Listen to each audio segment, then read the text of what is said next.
You are listening to Perfectly Placed podcast. Perfectly placed, right where you need it. Perfectly placed, go on and repeat it. Press play, stay close, you'll feel the spark. Perfectly placed, right from the start.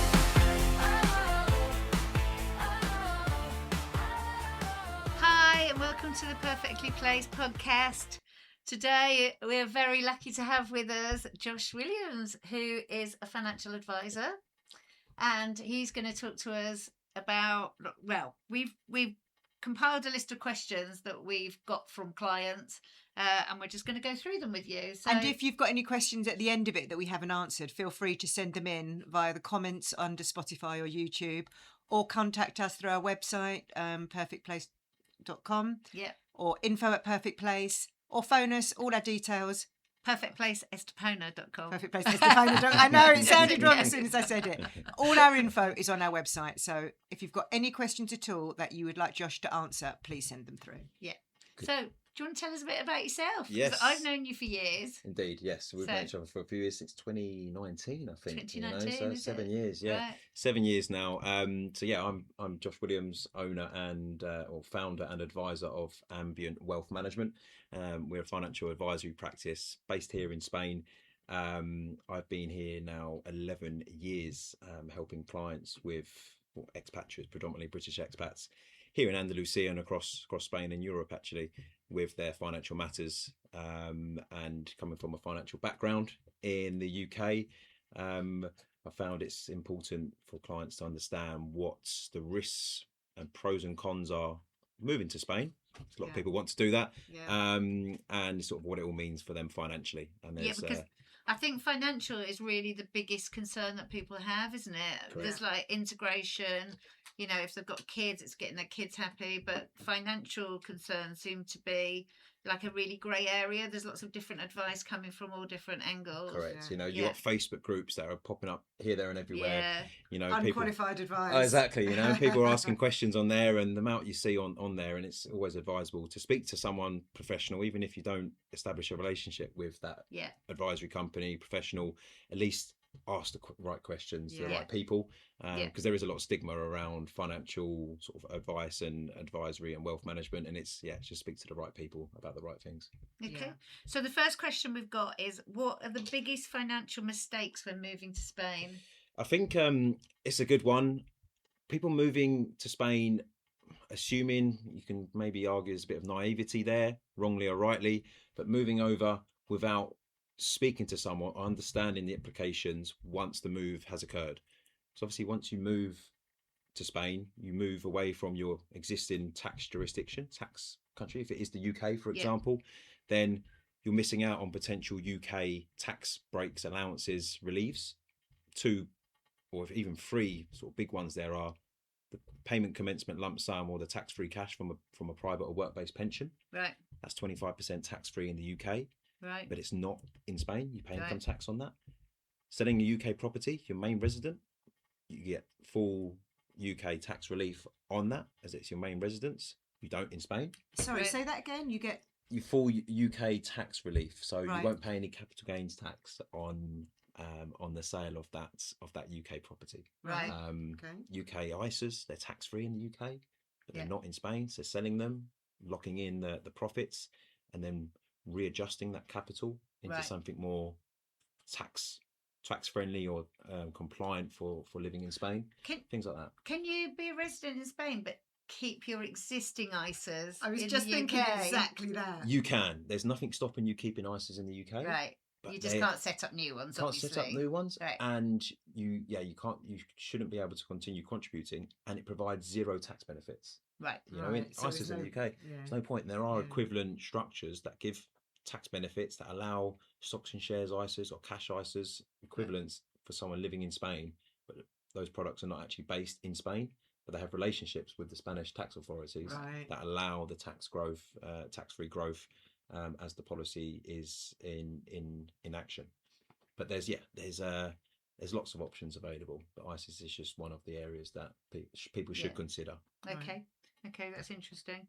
When do you actually become a Spanish resident? Because I think that's a really grey area as well. Correct. You know, in the UK, you've got the tax year April to April, as many people know. In Spain, it's from the 1st of January to the end of December, 31st of December. Spain will consider you a tax resident if you spend more than 183 days in Spain for that calendar year. 184 days. Well, 183 or more. Right. Okay. So it's important. I mentioned about selling property in the UK before moving over. If you spend 184 days in that calendar year where you sell your UK property, you spend 184 days in Spain, you'll be considered Spanish tax resident, Right. and you'll pay capital gains tax on that property. People would just are not aware how Right. that works. So I didn't know that. it's No. important to look at the dates, the timings, before moving over. Right. Okay. Yeah. So no, what would that's really be the interesting. best time to do that then? Is there a Typical, you're looking sort of from start to the middle of July. Yeah. If you're going to spend a consistent amount of time in Spain, some people come on holiday a little bit beforehand. So Yeah. just making sure if it is in the UK up until mid-July, then you spend 5.5, 6 months in Spain, but 6 to 6.5 months in the UK. Yeah. You're UK tax resident for that year, not Spain. Yeah. So you can make the most of all the tax allowances available before making that move over. Right. So the best time to come is July-ish. Mid-July, Right. but some people, it could be later on. It depends, because timing is important. No one Yeah. can predict exactly when they'll sell a property. Yeah, It depends yeah. on the interest, depends Yeah. on a lot of factors. So, but mid-July, if you're looking to spend the rest of the year in Spain, mid-July, and then you've got no problem. So if you've purchased and you've already, because as agents, we sort of advise people not to come in July because it's more, Summer. Yeah, Mhm. it's a summer. We tend to advise people to come in September, but that's still valid, isn't Course, it? But yeah. I suppose if you bought your property and you just want to move here and start your life here, then it's irrelevant. Yeah. isn't it? Correct. You're It renting, doesn't yeah. matter when they've bought a property in Spain No. either. It's just making sure you spend less than 183 days Yeah. in that calendar year Okay, in Spain. Right. that's interesting. Yeah. I didn't know that. Yeah, at all. yeah. So foreign pensions, if Mhm. you've come and retired here, how are they taxed in Spain? So a typical scenario would be, again, UK as an example, someone moving over from the UK that has built up UK-based pensions. You've got different types of pensions in the UK. You've got your state pension, which is the old age pension, through stamp contributions, national insurance contributions. You've got civil service pensions, which are more local government or police department, fire, some parts of NHS, etc. They are taxed in a different way to your private or work-based pensions, which are through defined contribution or defined benefit, i.e. final salary schemes, Right. traditionally final salary schemes. So living in Spain with those four different types of pensions, state pensions and ordinary UK pensions are taxed in Spain, not in the UK, under the double taxation agreement. You'll never pay more than how much you should pay in Spain. Okay. Right. With civil service pensions, such as local government, council pensions, they will be taxed at source in the UK. You would declare in Spain that you've paid tax in the UK, and you would only pay the difference that it's applicable in Spain.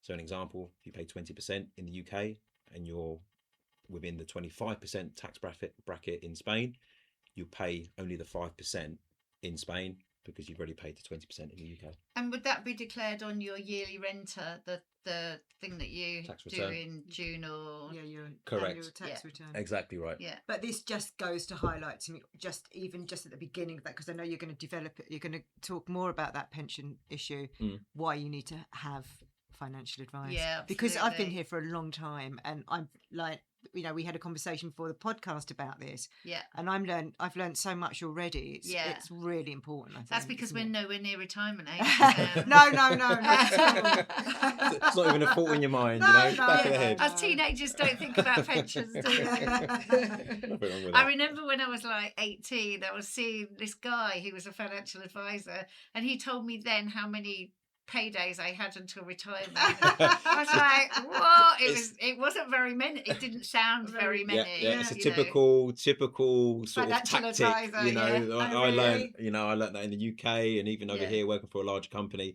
There's tactics, there's sales lines. You can Is say that? that's one of them. Think this is He you was only using a only pay sales line on only me. this many paydays until retirement, but it puts things into perspective. Yeah, it really does, yeah. It really does. So Yeah. just understanding, what options there are ahead of time rather than leaving it too late is important. Yeah. So the bottom line is there's a double treaty between the UK and Spain, and you only pay tax once. Correct. Right. Correct. Yes, And you it's never pay obviously tax. different tax brackets, but you only pay tax once. Exactly. That is for capital gains tax and also for income tax. Right. Inheritance tax Yeah. is different. Okay. There is not a treaty between Spain and the UK. So if someone holds assets in the UK but have been outside the UK for more than 10 years, it's the new rule that came in from 2024. UK-based assets, property, pensions, which now form part of inheritance tax, savings, investments, land, will be liable for UK inheritance tax as well as Spain for Wow. someone living in Spain. So double tax. Double tax on Yeah. that. So it's important to understand what liabilities may be, what someone's wishes are, where they would like their funds, assets to go to, and how best to minimise and restructuring or utilising beneficial vehicles that can mitigate or even eradicate inheritance tax is important to understand. Right. What we can do around that. Because I thought in Andalusia you don't pay inheritance tax under $1 million. So you've got 1 million allowance, Right. okay, and then anything over the million, there's a 99% reduction. So pretty much obsolete. That is for group 1, so that's immediate family. So that will be children and then you've got there's 4 groups in Spain, 1, 2, 3 and 4. The main 2 groups are the first 2, which are immediate family, spouse and children. They receive that tax allowance. Right. Any further extended family, anyone that's not family, the tax rates do increase. However, typically people are leaving assets to family, so therefore the beneficial tax rates in Spain are there and they're advantageous. However, the UK side, you've got an allowance or a nil rate band of 325,000 plus your main residence allowance, which is $500,000. That rolls over to your spouse. That is $1 million, but then there's 40% above that, and it does depend on who receives the assets. If you want children, if you want spouse or extended family, so there's lots of different intricacies Yeah. that can affect. Nuances, You need to yeah. go through every scenario, really. Exactly. Understand what people want. That's the main thing. What do you want? Where do you want your funds to go to? Your money, your assets. Yeah. Do you want them to be passed down to a daughter who is married to a husband or a partner that you're not too keen on, and then anything happens to them, they have a divorce, then Yeah. that partner is going to receive half of your hard money. Yeah. So there's how best to Yeah. structure all of that. It's Yeah. important. Right. Yeah, it's interesting, isn't Mm. it? So just as we're talking about inheritance, do people need a will if they own a property here? Yes, it's always advisable to hold a Spanish-based will for any Spanish assets. So Spanish property is Right. probably one of the most common assets to hold in Spain. If not, there can be issues, probate.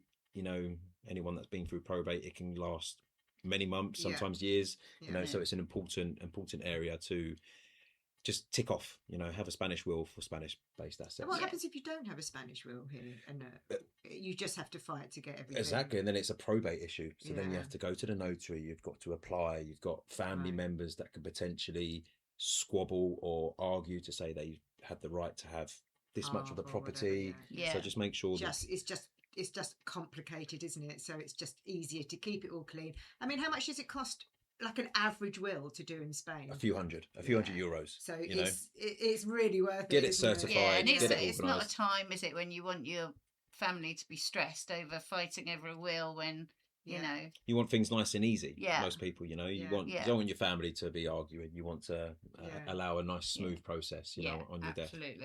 Absolutely. So what do you find in your experience, what are the most common investment mistakes that people make? Investment mistakes. Maybe not understanding their attitude to risk. That's a common mistake. Understanding, risk is quite a a strong word, but when I look at risk is all about volatility. So someone's capacity to accept an element of swings in their portfolio or in their money's going up or down. Yeah. As long as you've got a good time horizon, allowing volatility is not a problem, Right. and the higher the And not being risk, scared of it. not being scared of it, because Yeah. things drop, but things do bounce back, and over Yeah. a period of time, Yeah. even the higher risk assets, equities or markets, the US market, UK, Europe, they do dips and flows, peaks and troughs, but eventually they do pick up and keep hitting record highs. And what are the Spanish markets like? Spanish market's okay. The IBEX 35. It's a European market, so it's quite influenced by what happens in Europe. With the European Central Bank. It's equity, so it's that's the largest 35 companies in Spain. You've got your Santanders, BBVAs, La Caixa, Right. Repsol, etc. And these markets and these companies, especially now after what's going on in Yeah, I was Iran, just gonna ask you oil, about it. energy companies such as Repsol have really performed really well. So Right. the Spanish market does benefit from that. However, it's good to look at a portfolio as in a diversified approach, not looking to only invest in the Spanish market Yeah, of or course. Spanish bonds, government bonds. It's a Yeah. whole rounded approach across Yeah. a globally diversified portfolio if someone is looking to invest. And the structure is important as well, not only the performance, but what the assets are held within, what vehicle, Right. how it grows. Do you have to pay tax on the growth each year? Can you allow the growth to can you tax defer the growth? Can you allow compound interest so the growth compounds within the policy, so it's growth on growth? How best to withdraw? Investments in Spain are taxed as capital gains tax or savings tax rather are than they? income tax. So it's good to try and manage different Right. assets. I didn't know that. Did Yeah. you? Yeah, you probably did. No, it's really okay. interesting. Yeah. Isn't it? Yeah. It's important to just to understand what the situation is, and then you can make informed decisions. Yeah. You know.